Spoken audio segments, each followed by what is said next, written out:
It's May, it's sunny, we're really busy, but we're planning a lot of big changes to the smallholding. So stick around to find out more.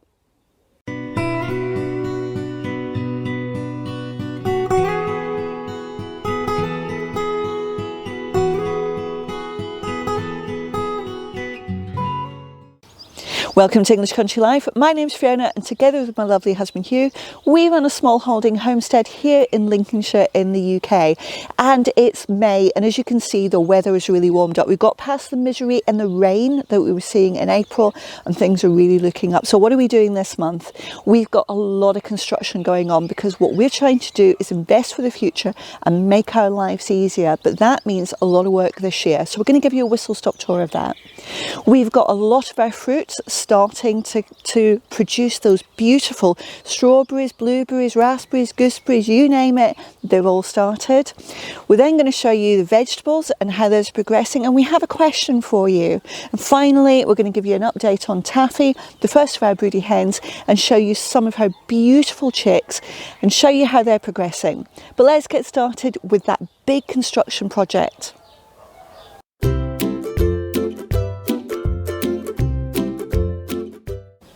Regular viewers for the channel will know this is where we had our flock down enclosure made out of bird netting and old polytunnel hoops, etc. Now, if you're not in the UK, flock down is the housing restrictions that we have over winter because of avian influenza. It basically says that your poultry has to be kept inside or in a fully netted enclosure. Now, when this first started happening, we kind of thought it was a bit of a temporary thing, so we improvised and we made stuff up in order to comply with the legislation. But we've now come to the conclusion it's not going away. This is going to come back more and more and more often. We want to build something permanent in this space that allows us to have a permanently set up, very luxurious, high-end winter quarters for our poultry. And you're going to see a lot of that in coming months. But things we need to do just to get ready for that, we've already taken down all the temporary enclosure, and that's been quite a lot of work. And what we need to do now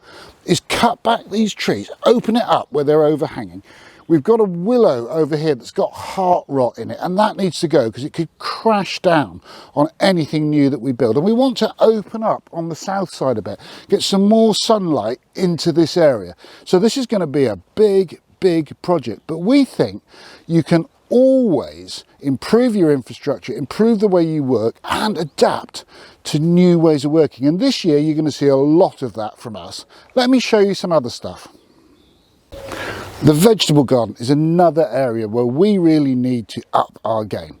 Food is becoming much more expensive. We need to improve our areas of self-sufficiency, and we also want to make it lower maintenance. Now, we love our idea of standardised raised beds, but even though we put a huge amount of thought into the layout, it can be improved. And one of the things we want to do is reduce the amount of grass paths we've got in between the beds and increase our ability to grow. And that may mean some more flexible growing spaces where we can grow things like sweet corn in blocks.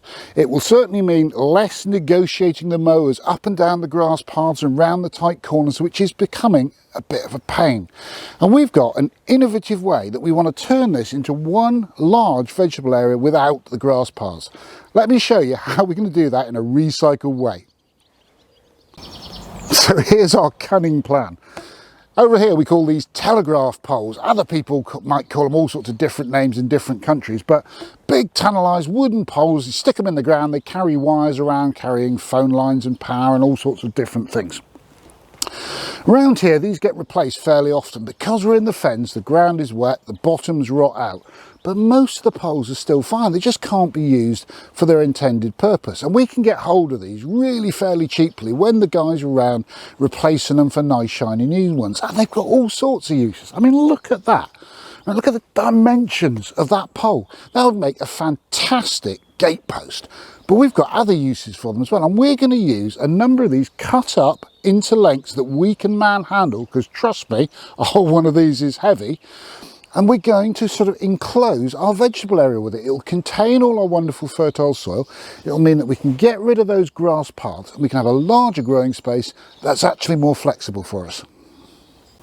If you watched last month's video, you probably remember seeing us take down the sort of homemade polytunnel frame fruit cage we had over our currants. And this is what we've put in its place. And we are going to do a full video on this, but I just want to touch on this because this is kind of like explaining what we're trying to do with the small holding this year. And there's a lot of construction going on. We decided we wanted to put a permanent fruit cage here. The currants do really well. It's a great use of the spot, but we weren't happy long term with what we made as a fruit cage. And we looked around to buy a permanent fruit cage. And looking at them, honestly, we were shocked at the prices and disappointed with the quality. And we realised that what we had that we're using for the broody hens was far better made than most of the fruit cages. Yeah, it's a walk-in run for chickens, but why does it have to be? And we spoke to the guys at Garden Life Direct and we said, anyone ever bought your stuff to use as a fruit cage? And their answer was, no, we make walk-in chicken runs. And we were like, well, tell you what, we want to use one as a fruit cage because honestly, we think it's bigger, stronger, better, cheaper. So that's what we got. And I'll tell you now, this is so much better made than a lot of the commercial fruit cages we've looked at. I would invite you to do your own comparisons. But as I said, we will do a full video, but look at it. Isn't that great? I think that makes a perfect fruit cage.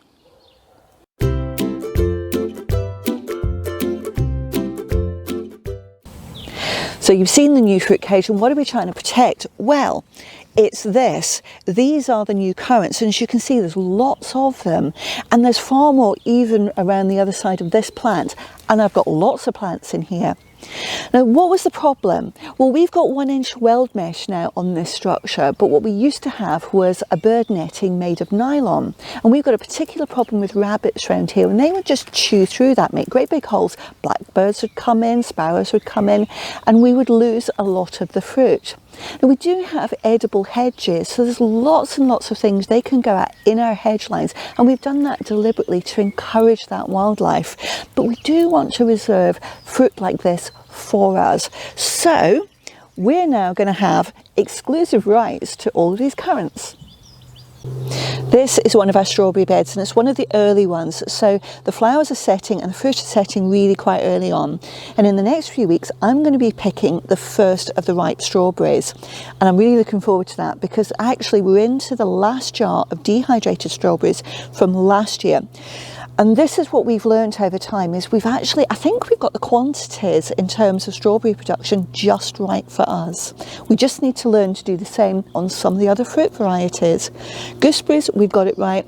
Currants, we're hoping this year, now we've got the new protection, we'll have all of that at the right level for us.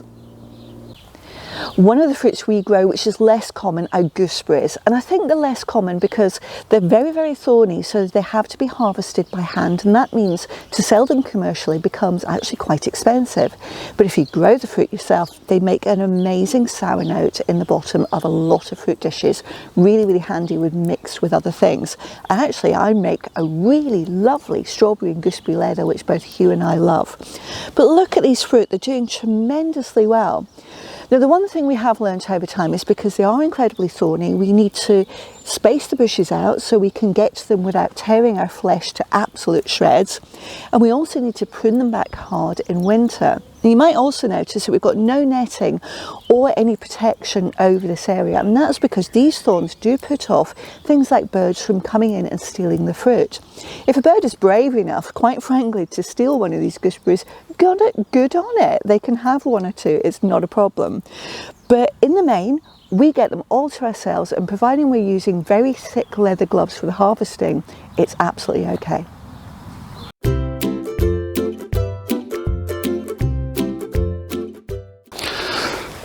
Look.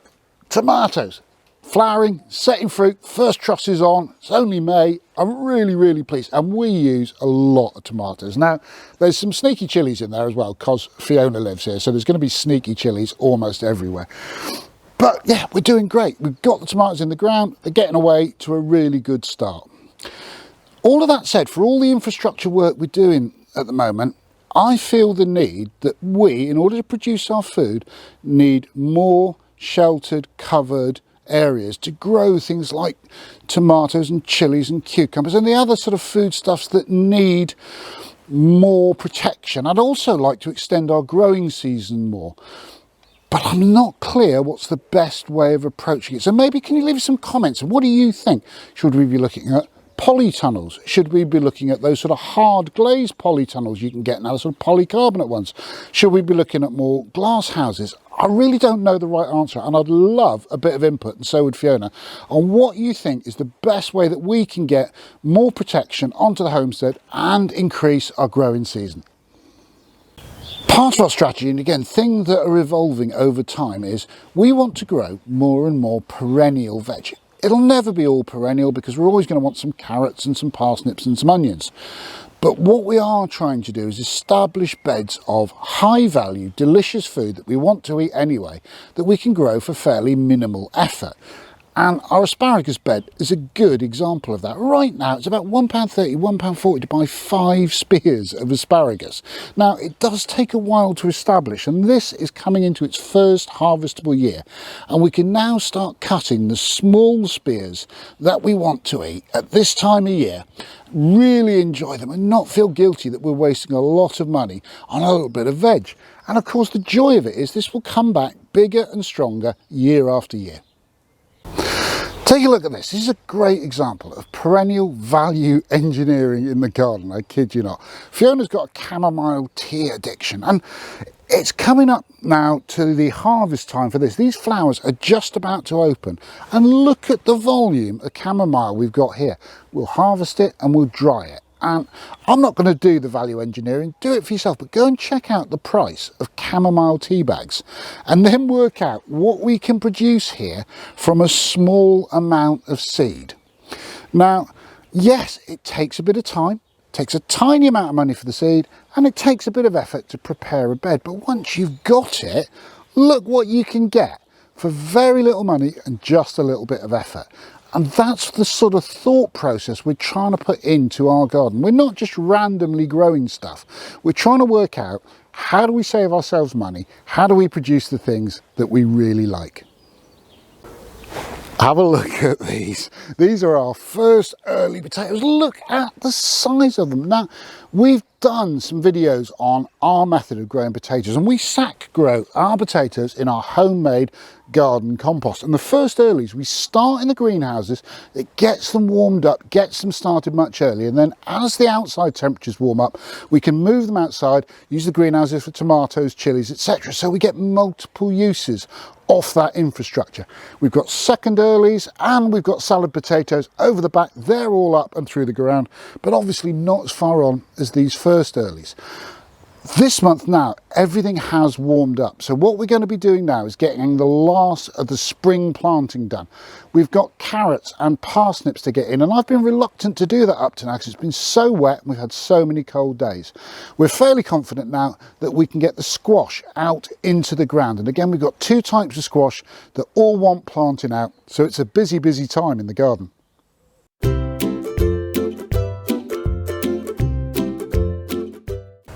Last month we showed you Taffy, the first of our broody hens, and she was incubating her chicks.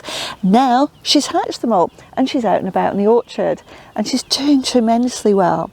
Now we do integrate our broody hens and the chicks very, very early on, really within the first 2 to 3 days, and that's when the chicks can keep up with mum.